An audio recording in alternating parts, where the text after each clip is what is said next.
அல்லாஹ் சொல்லிவிட்டு கடைசியா சொல்லுகிறான், வகுர் ரப்பிர்ஹம்ஹுமா கமா ரப்பயானி ஸகீரா. நீ சொல்லி என்னிடத்தில் துஆ கேளு, உன் உம்மக்கும் பாப்பாக்கும் இப்படி துஆ கேளு, ரப்பனா யா அல்லாஹ் ரப்பிர்ஹம்ஹுமா கமா ரப்பயானி ஸகீரா.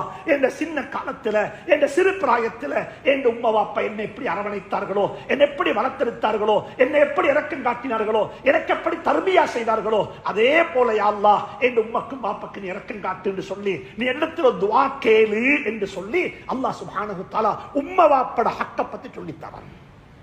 அன்புக்குரிய நண்பர்களே, சகோதரர்களே, ரெண்டு ஹதீஸ மட்டும் சொல்லி முடிக்கிறேன். ஒரு ஹதீஸ் என்ன தெரியுமா? நபி ஸல்லல்லாஹு அலைஹி வஸல்லம் மதீனா முனவ்வரால இருக்கிறாங்க. நபியை போய் பார்த்துட்டா அது ஒரு பெரிய ஒரு சஆதத், பெரிய ஒரு பாக்கியம். நபி ஸல்லல்லாஹு அலைஹி வஸல்லம் மதீனாவில் இருக்கிறாங்க. அவங்கள கண்டு அவங்கள பார்த்தா அது ஒரு பெரிய ஒரு